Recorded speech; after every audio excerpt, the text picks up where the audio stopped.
नमस्कार दोस्तों, crack with Ankit channel में आप सभी का स्वागत है। आज दोस्तों हम बात करेंगे गणित के टॉप 10 प्रश्न के बारे में, जो दोस्तों परीक्षाओं में बार बार पूछे गए प्रश्न हैं।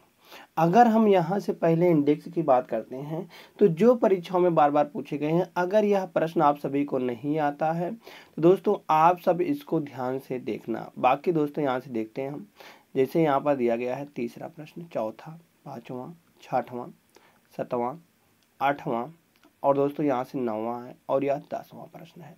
यहाँ पर दोस्तों 10 प्रश्न लाए हुए हैं। अगर आप सभी को यह 10 प्रश्नों में से कोई प्रश्न नहीं आता है तो आप तब दोस्तों यहाँ पर जुड़े रहना। बाकी दोस्तों कोई देखने का मतलब नहीं है इसको, क्योंकि आप सभी को जब आता है तो आप सब क्यों देखेंगे इसको। चलिए हम पहले प्रश्न से शुरू करते हैं।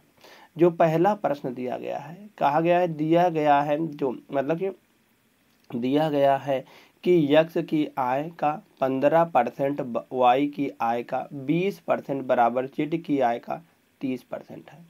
उनकी आय का योग 9000 है। यदि वाई अपनी आय से 2200 खर्च करता है तो वाई की बचत कितनी होगी। वाई की बचत यहाँ पर दोस्तों बताना है। अगर हम यहाँ से यक्ष की आय का 15% निकालते हैं, 15 बटे हम जानते हैं दोस्तों 100 होता है, 15/100, तो यहाँ से 15/100 निकल के आ जाएगा। अगर हम कहेंगे यक्ष की आय का 15% बराबर वाई की आय का वाई गुणे 20/100, तो यहाँ से अगर हम बराबर निकालते हैं जेड की आय का 30%, यह कहा गया है, यह दोस्तों कहा गया है। अगर यहाँ से देखें तो सम में दोस्तों 0 0 100 100 है, तो 100 100 सम में कट जाएगा। अगर और चर्चा करते हैं यहाँ पर, तो हम कहेंगे 15 और 20 और 30 से कटने वाली संख्या कौन सी होती है। तो 15, 20 और 30 से कटने वाली संख्या का हम ले लेंगे यहाँ से लघुत्तम। तो लघुत्तम क्या आएगा, 15, 30 और 20 से हम कहेंगे 60 आएगा। अब दोस्तों 60 जो आता है, अब इन सभी में हम सबसे भागा दे देंगे। जैसे यहाँ पर हम 15 से भागा देंगे तो आएगा 15 चौका 60। अगर हम 20 से भागा देते दोस्तों 60 में, तो हम कहेंगे 20 तिहाई 60, 3 निकल के आएगा। अगर 30 से भागा देते हैं तो 30 दूनी 60, 2 निकल के आ जाएगा यहाँ से। अगर हम देखें दोस्तों यहाँ से, तो हम इसको मान लेते हैं 4000, इसको मान लेते हैं 3 0 और बार देते हैं, 4000 हो जाएगा, और 4 यहाँ पर 3000 हो जाएगा, और यहाँ पर दोस्तों 6000 2000 हो जाएगा। कोई फर्क पड़ने वाला नहीं है, यहाँ से कोई फर्क पड़ने वाला नहीं है। अगर जो है दोस्तों वाई अपनी आय से 22000 खर्च कर देता है दोस्तों, अगर यह 3000 उसकी आय है और यह इनमें से वह 22000 खर्च कर देता है, तो बचेगा कितना, 22 रुपये खर्च कर देता है, तो बचेगा कितना, हम कहेंगे 800 रुपया बच जाएगा।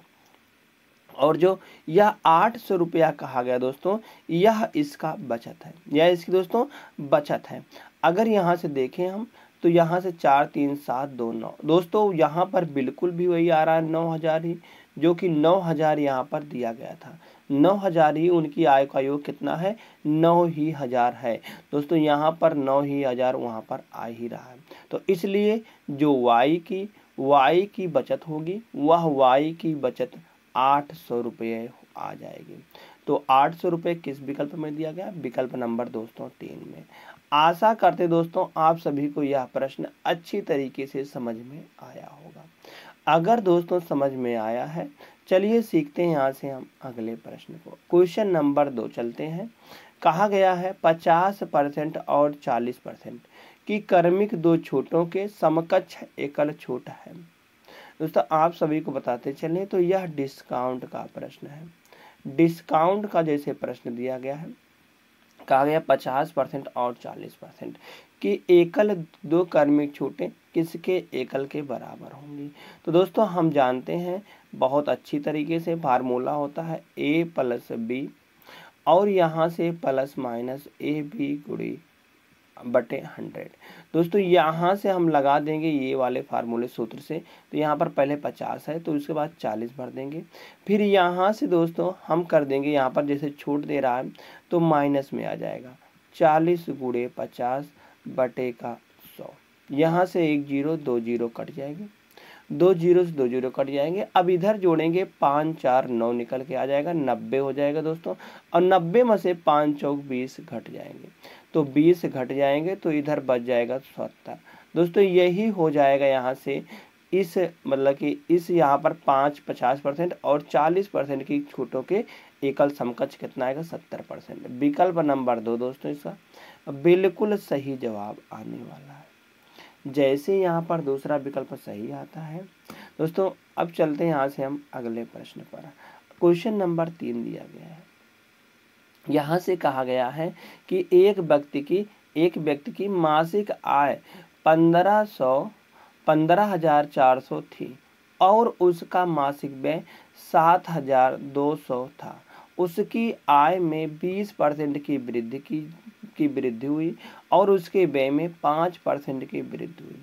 उसकी बचत में प्रतिशत वृद्धि ज्ञात कीजिए। दोस्तों यहाँ से हम जानते हैं आय बराबर क्या होता है। आय बराबर होता है खर्चा, जितना वह खर्चा कर रहा है उसके बाद जो वह बचत कर रहा है। आय यही तो हम कहेंगे कि उसका खर्चा कितना है और उसका बचत कितना है, यही उसकी आय हो जाएगी। और आय बराबर दिया गया यहाँ से अगर हम देखें तो 15,400 दिया गया है। 15,400 दिया गया है, जिसमें से उसका खर्चा 7200 रुपये आ रहा है। अगर वह 7200 रुपये खर्चा कर रहा है 15,400 में से, तो बचा कितना रहा है, हम कहेंगे बचाएगा वह 8200 रुपये। 8200 रुपये वहाँ से वह बचाने वाला है। अब कहा गया है कि उसकी आय में 20% की, अगर यहाँ से दोस्तों हम 20% की इसकी आय में वृद्धि कर देते हैं तो हम कहेंगे इसका हम 20% निकालेंगे। तो 20% निकालेंगे, 4 दूनी 8 हो जाएगा और 15 दूना 30 निकल के आ जाएगा। 30-80 रुपए की वृद्धि कर देगा।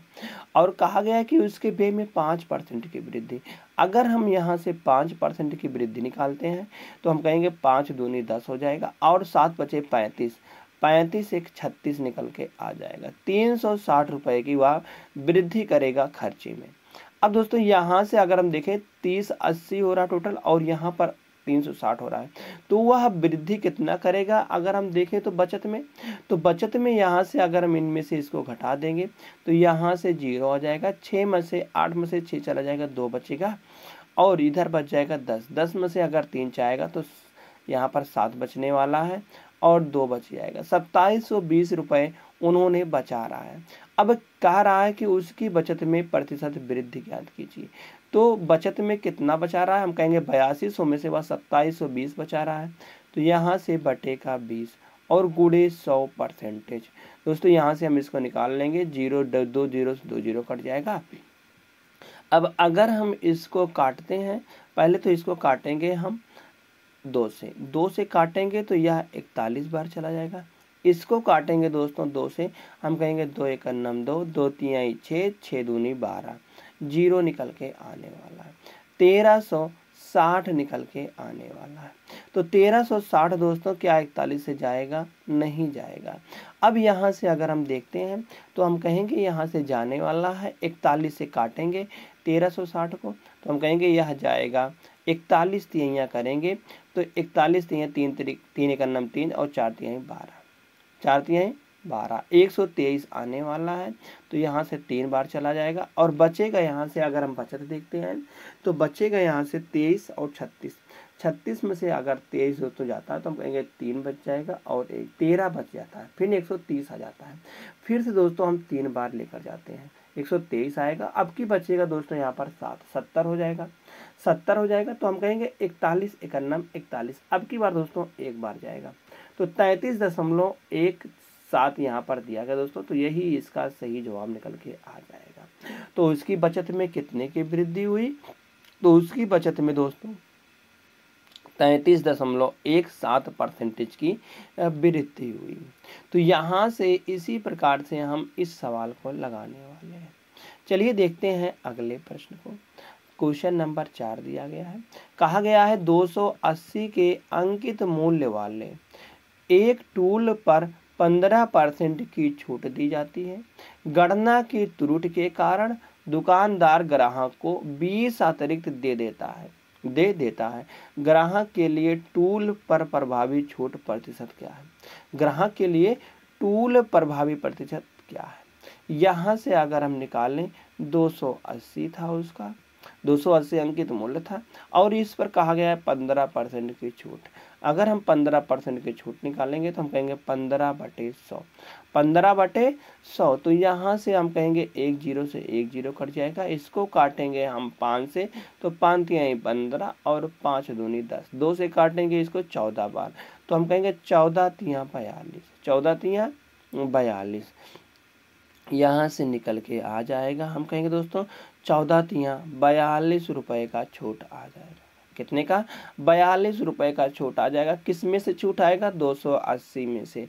280 में से हम 42 को घटा देंगे तो यहाँ पर बचने वाला है 238। कितना बचने वाला दोस्तों? 238 बचने वाला है। अब कह रहा है कि 20 रुपए का और छूट देता है। अगर हम इनमें से 20 रुपए और घटा देते हैं तो यहाँ से निकल के आने वाला 8 निकल के आने वाला है और हम कहेंगे यहाँ से अगर हम 3 में से 2 घटाएंगे तो 1 आएगा। 218 रुपए की अब दे रहा है। पहले तो खरीद रहा था दोस्तों 280 रुपए में और बेच रहा है 218 रुपए में। तो छूट कितने की दे रहा है? तो छूट दे रहा है दोस्तों 62 रुपए की। किन में दे रहा है? हम कहेंगे 280 में दे रहा है। गुणे 100%, यही पूछा गया था यहाँ पर। तो यहाँ से हम कहेंगे 1 0 से 1 0 कट जाएंगे। अब यहाँ से अगर हम काटते हैं 2 से तो हम कहेंगे यह जाएगा 14 दूना 28 बार जाएगा और यह 31 दूना 62 हो जाएगा। अब फिर इसको 2 से काटते हैं, हम कहेंगे 7 बार चला जाएगा, यहाँ 5 बार चला जाएगा। तो 31 पंचे करेंगे दोस्तों, हम कहेंगे 5 1 5, 5 3 15/7%। अब जब दोस्तों इसको हम और ज़्यादा सरल करेंगे यहाँ से तो हम कहेंगे 7 से इसको काटेंगे तो 7 दूनी 14 हो जाएगा और बचेगा 1 15। फिर यहाँ से 15 आ जाएगा, 7 दूने 14 तो 22 दशमलव कुछ आने वाला दोस्तों। तो 22.1 सिर्फ दिया गया विकल्प नंबर 2 में है। तो यहाँ से विकल्प नंबर 2 यही सही जवाब निकल के आ जाएगा। तो ग्राहक के लिए टूल पर प्रभावी छूट प्रतिशत कितना है? तो हम कहेंगे 22.1% की टोटल छूट निकल के आने वाली है। जैसे दोस्तों यहाँ पर सही होता दूसरा विकल्प। नेक्स्ट क्वेश्चन देखते हैं। क्वेश्चन नंबर हम यहाँ से 5वां देखेंगे। 5वां प्रश्न कह रहा है पी और क्यू मिलकर किसी काम को 15 दिनों में कर सकते हैं। पी और क्यू मिलकर कह रहा है किसी काम को 15 दिनों में कर सकते हैं। अब बताया गया है पी क्यू से, पी जो है दोस्तों वह क्यू से 3 गुना कुशल है। अगर क्यू 1 काम करता है तो पी 3 काम करेगा। अब दोनों मिलाकर यहाँ पर हम कहेंगे 3 और 1 4 काम कर रहे हैं। कितने दिन में करेंगे? 15 दिनों में। तो टोटल काम यहाँ से निकल के आ जाएगा 60 काम। टोटल वर्क कितना आएगा दोस्तों? हम कहेंगे 60 वर्क आ जाएगा। कह रहा है पी अकेला इस काम को कितने दिनों में करेगा? अगर हम पी की इफिशियंसी देखते हैं तो यह 3 है दोस्तों। तो हम कहेंगे 60 में 3 से भागा दे देंगे तो पी अकेला इसे 20 दिनों में कर देगा। कितने दिनों में? 20 दिनों में यहाँ से करने वाला है। विकल्प नंबर 1 दोस्तों इसका बिल्कुल सही जवाब है। हमने कुछ नहीं किया, हमने कहा यहाँ पर पी और क्यू मिलकर किसी काम को 15 दिन में। तो 15 दिन या तो डेज है और यहाँ से यह पी क्यू से 3 गुना कुशल है तो यह इसकी इफिशियंसी है। अगर हम यहाँ से डेज में इफिशियंसी की दोस्तों गुणा कर देते हैं तो हम कहेंगे यहाँ से निकल के आ जाता है उसका कार्य। क्या आता है? कार्य आता है। अब यहाँ से टोटल डेज 15 लग रहा था और टोटल इफिशियंसी अगर हम कहेंगे तो 3 और 1 4 लग रहा था। तो टोटल डेज में अगर टोटल इफिशियंसी से गुणा करेंगे तो दोस्तों यहाँ टोटल वर्क निकल के आ जाएगा। टोटल वर्क निकल के आ जाएगा। अब इसी में बताना है टोटल वर्क 30 है, 60 है। अब 60 में 3 की इफिशियंसी से कितने दिनों में काम करेगा? 20 दिनों में। अगले प्रश्न चर्चा करते हैं। क्वेश्चन नंबर दोस्तों 6 दिया गया है।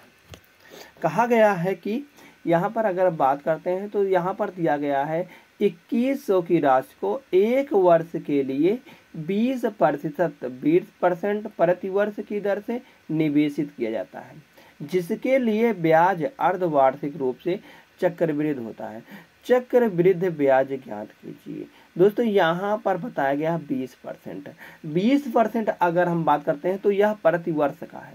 अगर हम यहाँ से अर्धवार्षिक निकालते हैं तो हम कहेंगे 10% का आएगा, 10% का आएगा।